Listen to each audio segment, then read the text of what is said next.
Howdy, friends. It's good to be back in Minnesota. The state of my birth and upbringing, Alexandria, Minnesota, is a free church up there. Yeah. This is where Deb and I lived for about 20 years of our marriage and ministry before heading to sunny California. This is where I was licensed and ordained in the North Central District, First Free Maplewood.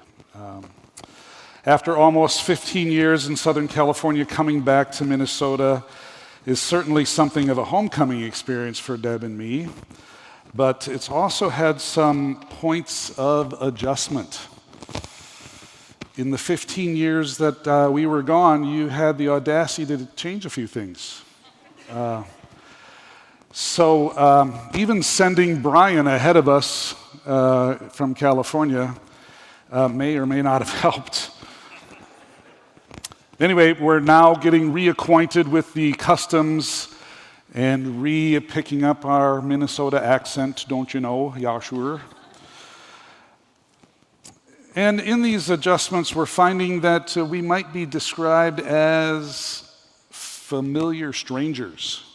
There's something strangely familiar and familiarly strange about being back. Familiar strangers. There is a name for phrases like that. Do you know what that name is? Phrases that are apparent contradictions with themselves. Anybody? Oxymoron. Yes, an oxymoron. I suppose the college professor in me should say the plural is actually oxymora. So that's right. It's an infrequent hobby of mine to collect these strange phrases. The oxymoron figure of speech that combines these apparently contradictory ideas that somehow make sense nonetheless. The classic oxymora is jumbo shrimp, right? Because jumbo means big and shrimp means small. Perhaps you're interested, here comes the college lecturer again. Oxymoron is actually an oxymoron. Oxy means sharp, and moron means dull. So, right. Some of these little pearls of literary laughter are classics, and some we actually use unknowingly in everyday language. So I thought you'd be entertained by me listing a few of these. Perhaps you're familiar with bittersweet chocolate, the silent scream, a definite maybe, the genuine imitation, you zombie movie lovers, the living dead, right? Sweet sorrow, and Charlie Brown's favorite oxymoron?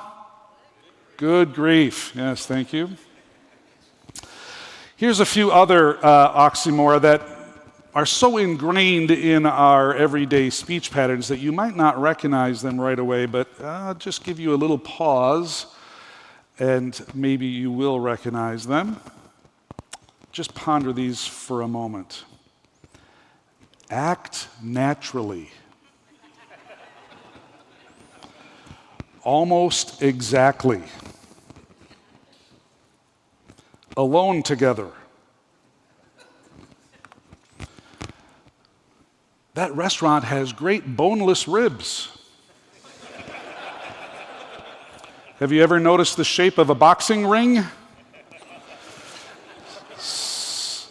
What is a catfish? Crisis management.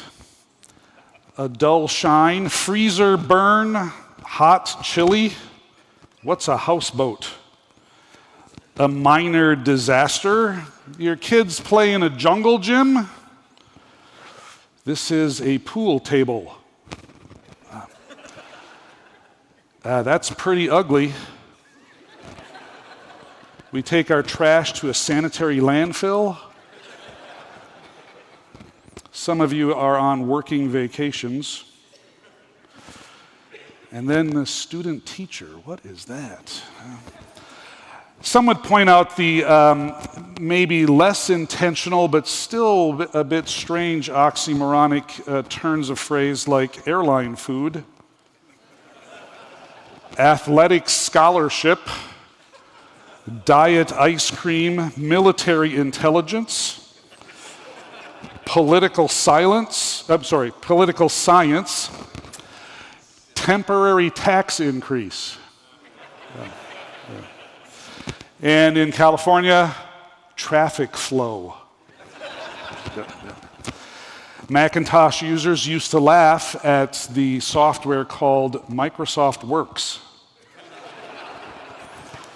Musicians should ponder what they mean when they talk about a live recording and soft rock. And let us not forget that I have returned to serve as the Dean of the School of Theology at an institution called Northwestern, even though it's in the eastern middle part of the state of Minnesota. What is up with that? Now then, thank you. Now then, what is the point of me introducing my remarks today by a list of oxymorons, or oxymora, okay.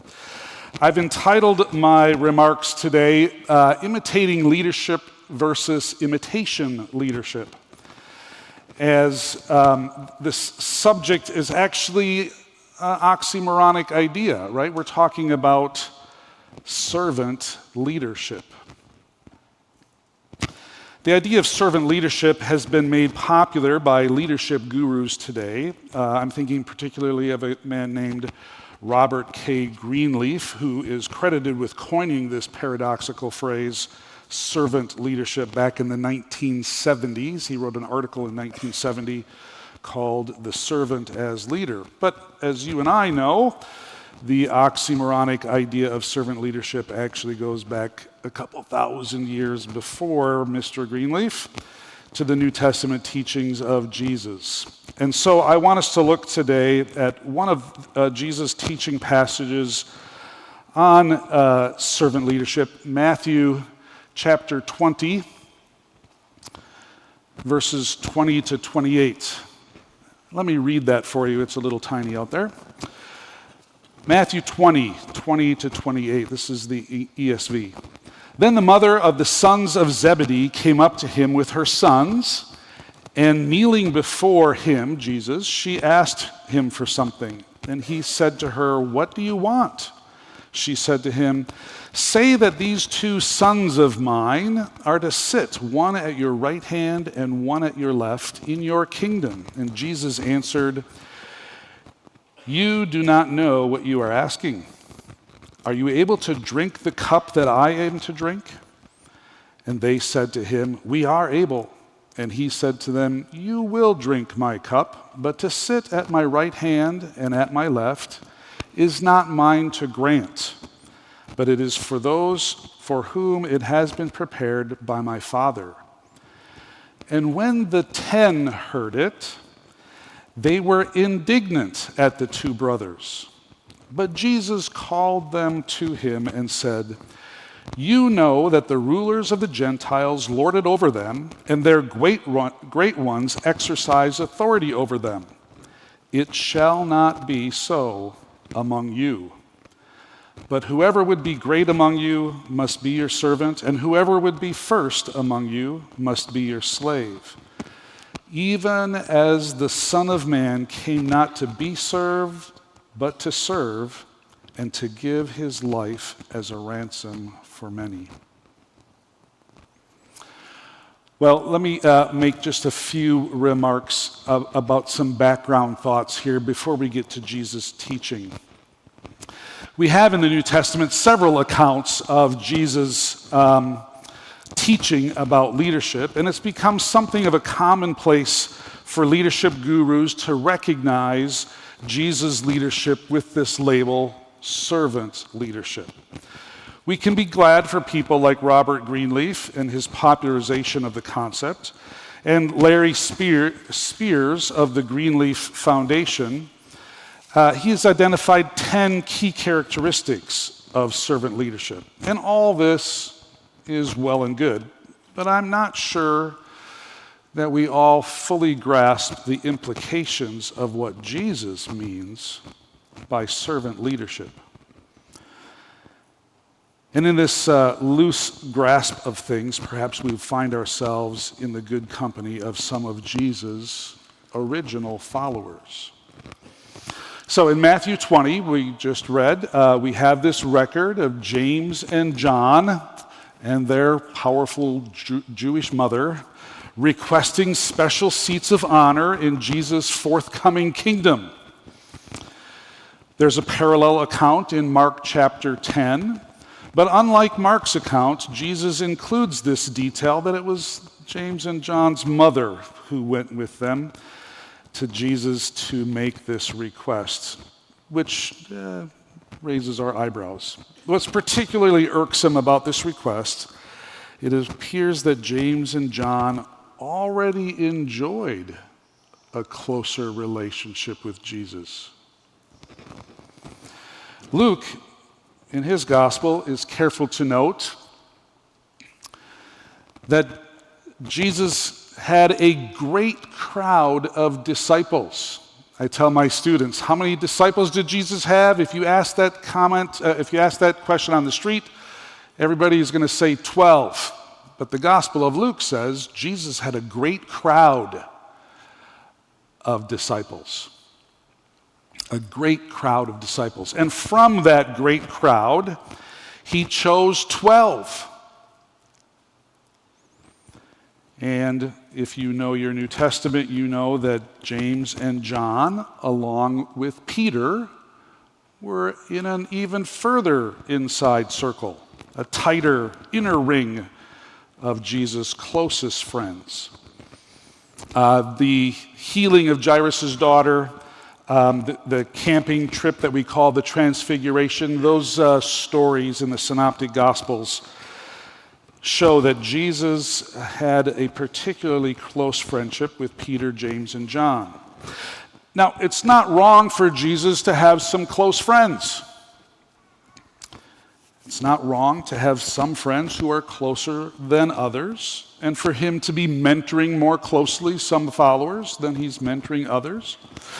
That is merely what C.S. Lewis might call an unavoidable and even an innocent feature of life.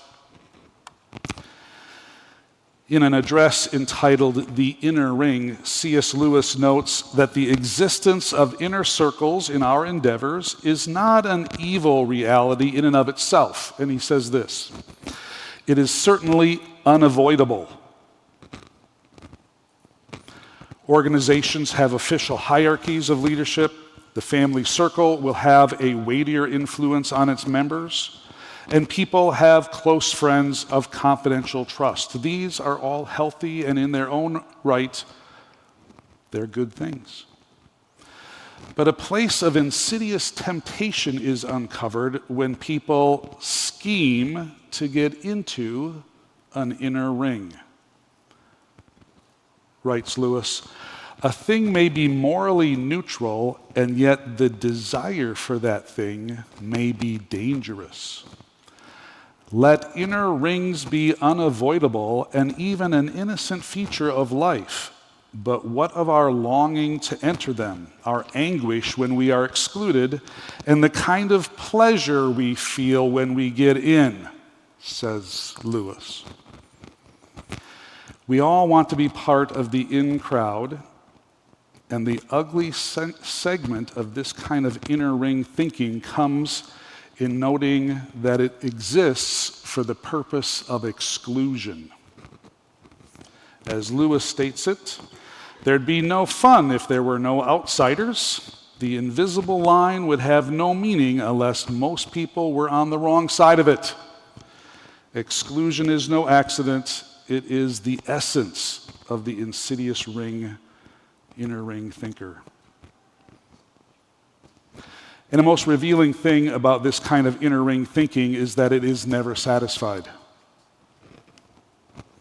Once you make your way in and momentarily enjoy it, enjoy the fact that others are not in there with you, then you eventually become dissatisfied and look for yet another inner ring, which you might finagle your way into. So here in Matthew 20, it appears that James and John, even though they're already in the inner ring with Jesus, that's not enough. The inner three was apparently too crowded for James and John, so maybe the brothers could figure out a way to get Peter excluded by requesting seats on either side of Jesus' throne. Naturally, this met with the indignation not only of Peter, but the rest of the apostles. And here was the opportunity for Jesus to teach about servant leadership. So let's look at what Jesus has to say in Matthew chapter 20, verses 25 to 28. These are Jesus' remarks on servant leadership. A 4-part outline. I know it's supposed to be only 3 if you have a good sermon, but I've got 4 parts. Blame it on Jesus. To the request made by James and John about getting special seats of honor in the kingdom, and perhaps even more so, Jesus is responding to the indignation of the 10 others, not just James and John. Jesus gives a response that can be outlined in these 4 points. A truism to recall in verse 25, a prohibition to heed in verse 26, a contrarian ideal to practice in verses 26 and 27, and then an example to imitate in verse 28. For each of these 4 points, I have a few brief comments, an application question, and then a little 3-word chant for us to do. That we can recite to ourselves and to each other when we need these exhortations. So, first, a truism to recall. Truisms are not exactly the same things as logical tautologies. Perhaps you are familiar with that term. A tautology is a statement that is true by necessity or by definition. Bachelors are unmarried men. Water is wet. Those are tautologies. A truism is not quite so definitional, but rather a truism is pedestrian.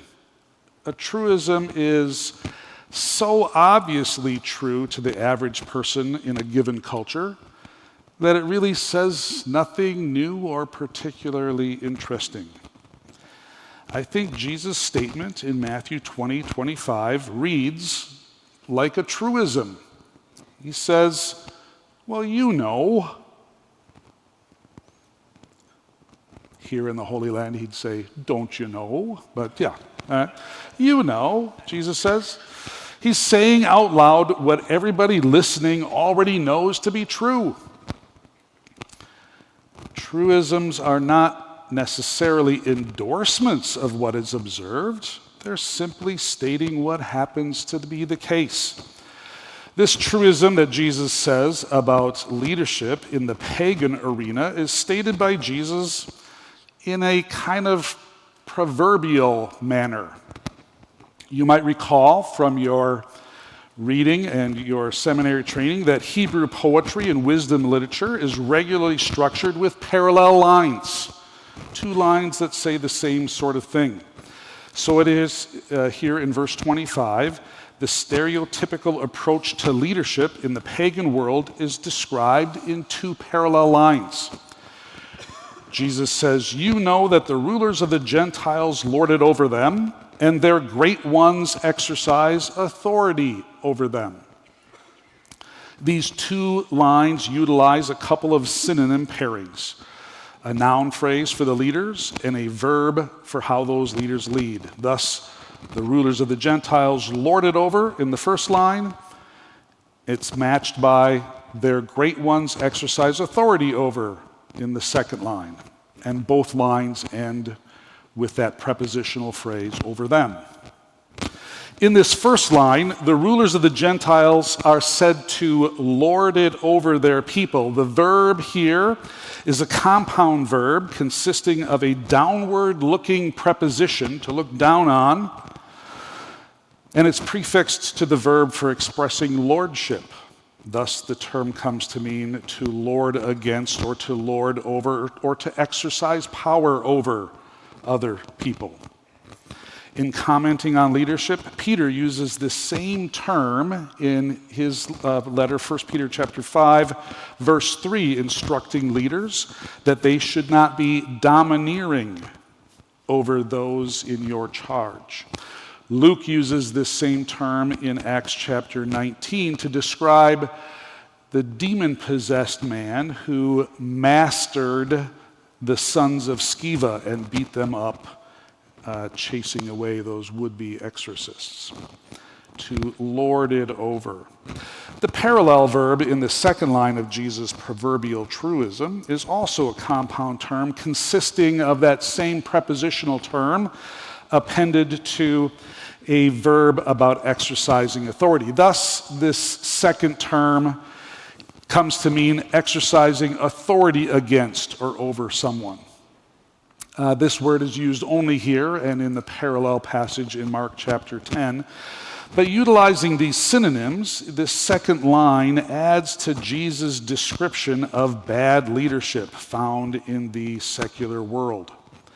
Jesus gives a double expression of poor leadership.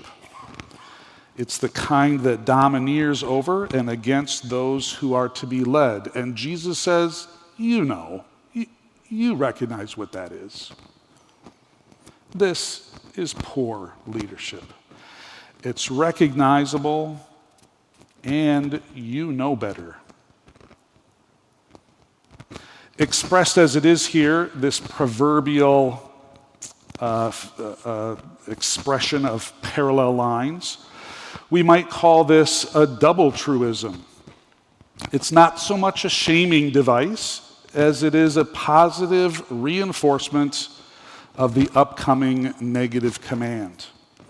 But before we look at the prohibition, let's ask ourselves just a couple of questions, application questions about this first point. Can you recognize poor leadership tendencies in the world around you?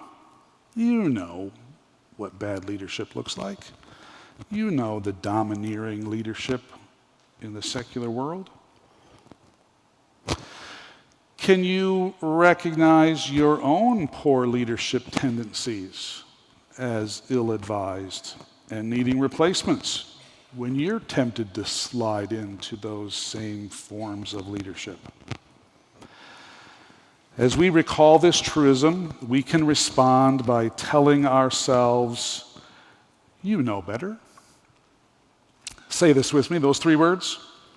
You know better. All right. The second part, a prohibition to heed. All right, a few years ago, I was curious about all the negative commands in the New Testament, so I wrote a book analyzing all the New Testament's prohibitions. Yes, I am a nerd. Let me punch up the nerdiness. I wrote this book not about what not to do. I was curious about the New Testament grammar for how the New Testament says not to do stuff. What a nerd.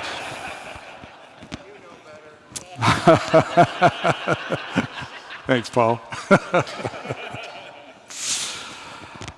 So, for those of you who might be fellow nerds and are curious about it, I discovered 42 different grammatical and lexical ways the New Testament says, don't do that. When all the individual instances of these different grammatical and lexical constructions are added all together, it comes to a total of 1,416 negative commands in the New Testament. Yes, you're welcome. My wife says, "Who's going to buy that book?" My first royalty check was 45 cents. So some library someplace bought a copy. So yeah. Here in Matthew chapter 20, verse 26, we have one of those ways of saying don't do that. This one is constructed with a negated future tense.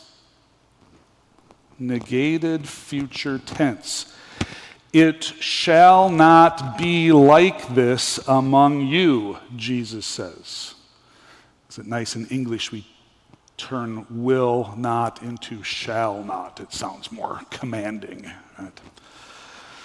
The use of the negated future tense is common enough in the New Testament and also in other cultures. In fact, growing up in Alexandria, Minnesota, I remember my own father used to say to us teenagers, "You will be home before midnight." This was not a mild prediction or some kind of prophetic announcement on his part, right? No. This was more like one of the 10 Commandments. Thou shalt not come home late. That's what we have here in Jesus' prohibition in verse 26 of Matthew 20. Something similar to this, you know what the pagan rulers are like in their leadership. It will not be this way amongst you. Jesus gives this instruction in response to the request of James and John. And as I've said, perhaps even more so in response to how the 10 were reacting to James and John's requests. When the 10 were those 10 disgusted and disdained over James and John, or were they disappointed that James and John asked first and they got edged out? Did they feel scooped? The gospel records indicate that the apostles struggled with some prideful one-upmanship. We've got several stories in the Gospels. Luke chapter 9, they're arguing about which one of them will be the greatest, and Jesus teaches them that he who is least among you is the one who will be great. In Luke 22, at the Last Supper, as the disciples were again disputing with each other about who was to be regarded as the greatest, we find that Jesus taught them about leadership using some of these same key points, actually. Only in Luke chapter 22, we have this prohibition without a verb. Jesus simply says, "Not with you." There's no verb there, but that emphasizes the word not with you. So repeatedly, Jesus gives this negative command against proudful positioning of popular public leadership. Boy, that's a lot of good P's there. Proudful positioning popular in the public. It's prohibited amongst God's people. Yeah. It shall not be amongst you. All right, we've already asked if we can recognize in ourselves poor leadership tendencies or attitudes that might need to be changed. As we recall this particular prohibition from Jesus, maybe we should be calling ourselves to avoid this kind of leadership simply by saying, "Don't do that." So, together, 3 words: don't do that. All right. The third part of Jesus' comments here, a contrarian ideal to practice. We see that Jesus repeatedly taught about leadership, and in Matthew 20, we find that Jesus' positive teaching on servant leadership is actually said doubly right here in these phrases. Similar to the proverb-like truism, a couple verses earlier, Jesus does proverb-like parallelism. He says, "Whoever would be great among you must be your servant." And then that line is followed immediately by the synonymously parallel second line, "And whoever would be first among you must be your slave." The terms in these two lines are much the same, with the primary exception of being the two synonym pairings. Great and servant in the first line are matched by first and slave in the second line. As with the parallel lines about poor leadership, each of these parallel lines here about good leadership utilizes the prepositional phrase "among you." It was among them, now that's bad leadership. But now among you, these two lines describe positive leadership. And as with the prohibition, the parallel positive commands about good leadership utilize the future tense verbs. It will be this way, meaning it must be this way. Notice here the first line, great, it's the basic mega word in Greek, the mega term. It's paired with the basic service term diakonos,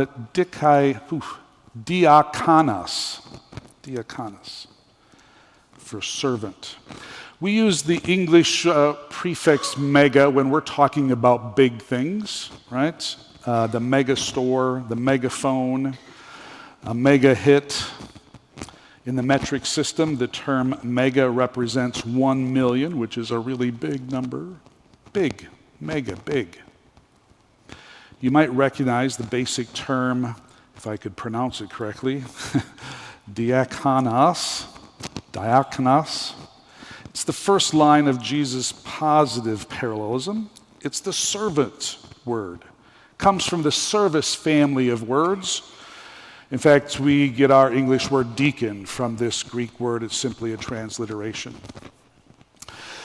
In the second line of Jesus' positive parallelism for positive leadership, things are actually a bit ramped up. Instead of just the word great, we find the ordinal number first. It's not just great, not just one of the greats, it is the number one slot. And then in place of the servant word in the first line, he kind of ramps things up and uses the Greek word doulos for slave. Jesus' vocabulary gives us no means of escaping the implications. The work of a leader like Jesus is to make other people more comfortable and successful. A Christian leader serves others as the great ones. He serves them, slavishly putting them in the first place. Amongst Jesus' other teachings on leadership, in addition to providing positive comments, Jesus actually tells a story in Luke chapter 12 about a negative leader. We read Jesus' parable about a servant, a doulos, who takes on a leadership position but does not maintain a servant posture. The servant leader in this parable that Jesus tells is ironically not a servant leader. He is a servant leader who does not lead like a servant. So it's possible to be in the position of a servant leader but to be missing the posture of a servant leader. So let me ask maybe a nosy application question here. Do you want to be a servant leader, or do you merely want to be known as a servant leader? As we recall Jesus' teaching on good servant leadership, we would do well to remind ourselves that good servant leadership is about posture and not position. So say those three words with me. Posture, not position. All right.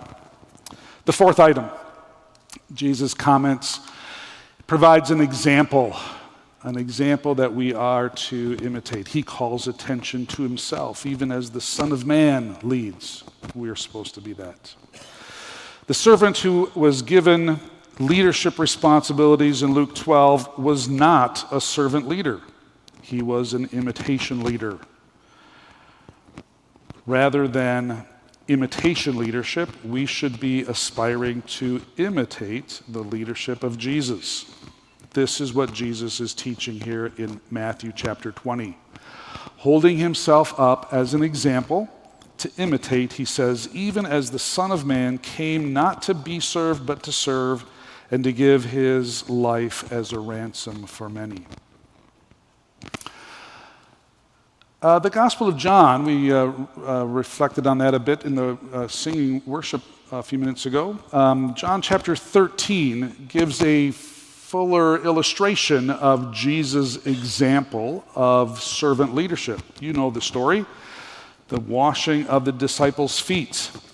John notes that, let me quote here from John 13, Jesus, knowing that the Father had given all things into his hands and that he had come from God and was going back to God. In other words, Jesus already knew what his position was. He could rest secure in his position with God the Father. But knowing that, Jesus took on the posture of a servant. He rose from the dinner table, and John says, laid aside his outer garments, and taking a towel, he tied it around his waist and washed the disciples' feet. John records that Jesus washed their feet, but he does not record anyone washing Jesus' feet.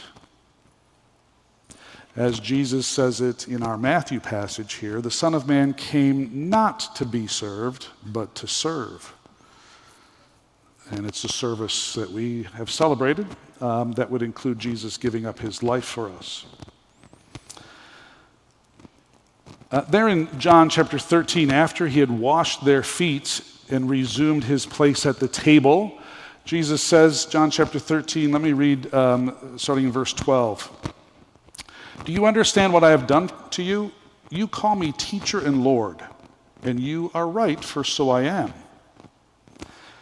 If I then, your Lord and teacher, have washed your feet, you also ought to wash one another's feet, for I have given you an example that you also should do just as I have done to you. Truly, truly, I say to you, a servant is not greater than his master, nor is a messenger greater than the one who sent him. If you know these things, blessed are you if you do them. We will be blessed if we serve our people with this foot-washing demeanor, taking not our positions, but our servant posture to serve our people. To be blessed is to be happy, and being happy is what everyone, absolutely everyone, really wants, and there is happiness, a deep satisfaction in life that comes from helping other people be successful, helping other people be healthy and included and loved and celebrated and served. Let's go back to James and John, the tighter circle that they were requesting from Jesus. Of course, the other 10 were really upset with James and John in their attempt to grab a closer position. But the guy whom they might have the most offense against is Peter. As one of Jesus' inner circle of three, Peter could have really felt especially excluded by their request. We know that Peter had some of his own leadership troubles.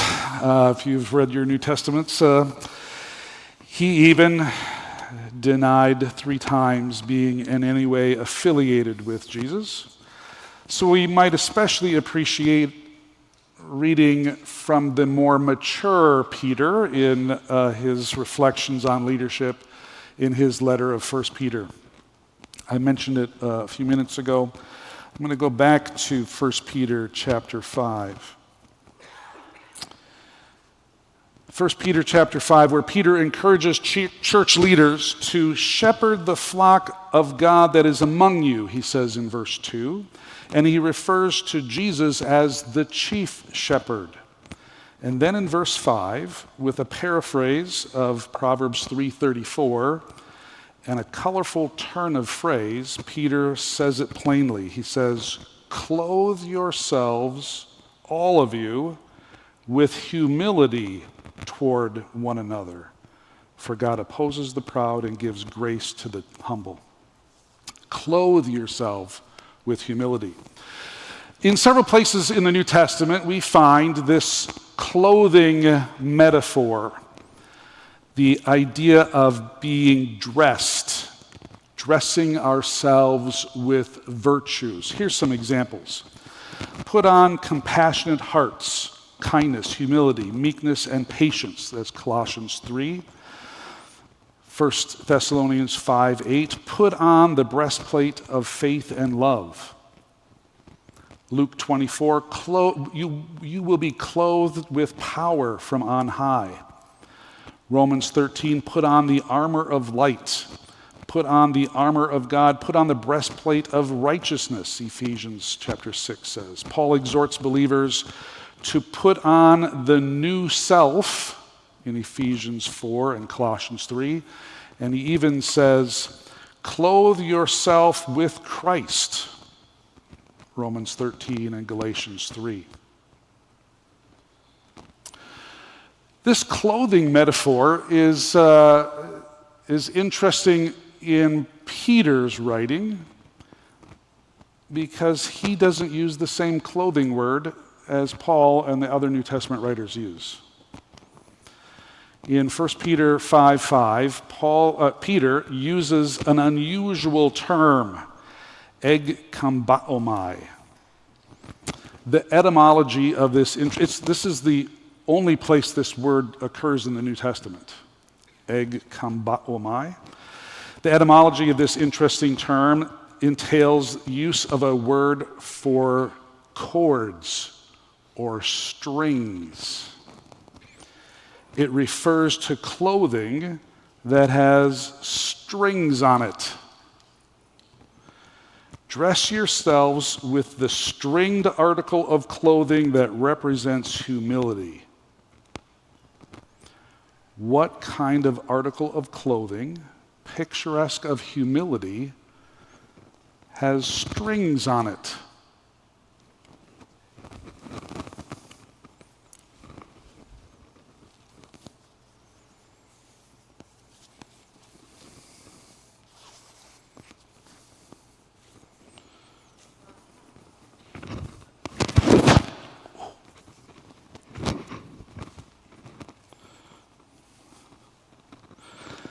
It's an apron, right?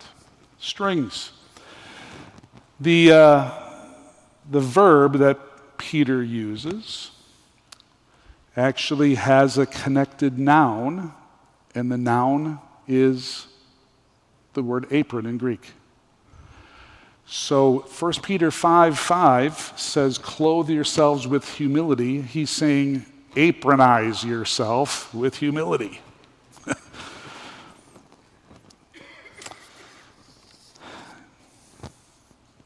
That apron word doesn't show up in the New Testament, but it shows up in ancient secular Greek. Perhaps then, Peter, when he's writing his letter, 1 Peter 5, he might be reflecting on John chapter 13, where Jesus ties on a towel, but Peter doesn't use the mere word for tie. He uses this clothing yourself with an apron word. Peter's own reflection on the humility of Jesus with this unusual word instructing us to apron ourselves, tie on servant clothing so as to encourage us to have this same kind of humility. Jesus has provided the true example to imitate. The Son of Man has come to benefit other people. Can you serve with the kind of humility that celebrates the successes of your people? As we recall Jesus' example of slavish servant leadership, we would do well to remind ourselves to imitate that slavish serving style. And this brings up an awkward three-word cheer. That's right. I'm telling a group of pastors to tie one on. Say these words with me. Tie one on. Now then, if Jesus' leadership is true leadership and all others are mere imitations, then let us move toward imitating Jesus' oxymoronic servant leadership, setting aside the leadership styles of the corporate world and choosing rather to arm ourselves in the direction that Jesus gives. Let's quickly review these four parts of Jesus' command. Matthew chapter 20, verses 25 to 28. There's a truism to recall about pagan leadership styles. And we can tell ourselves, say it with me, you know better. Verse 26, we have from Jesus a prohibition to heed about those pagan leadership styles. And we can tell ourselves, don't do that. Then from verses 26 and 27, we derive the slogan about a contrarian ideal to practice in leadership. And we can remind ourselves with these three words, posture, not position. And finally, in verse 28, we find in Jesus the example to imitate when it comes to leadership, and like him, we should tie one on. As we face temptations to lead our people with worldly leadership styles, let's utilize these four exhortations as self-talk tools to promote a better leadership style in our own lives and churches, to move us back toward imitating Jesus' true leadership. Say them with me again. Number one, you know better. Number two, don't do that. Number three, posture, not position. Number four, tie one on. Setting aside the leadership styles of the secular corporate world, let us move toward imitating Jesus' oxymoronic servant leadership.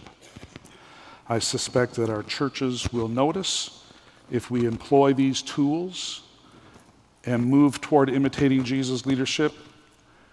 They'll see a greater servant leadership style, and their lives and our churches will improve. We would serve our people better with true servant leadership rather than imitations of it, and that would be awfully good. Pray with me. Lord, thank you for your constant love for us. It's amazing that you choose to use us in our sinful imperfections. We recognize in the ministries you've given us that they are, in fact, ministries to our own souls. We would ask that you would help us recognize the truism and be able to tell ourselves, we know better about worldly things, and help us to tell ourselves to not do that. And instead, give us a desire to have a posture like yours rather than positions.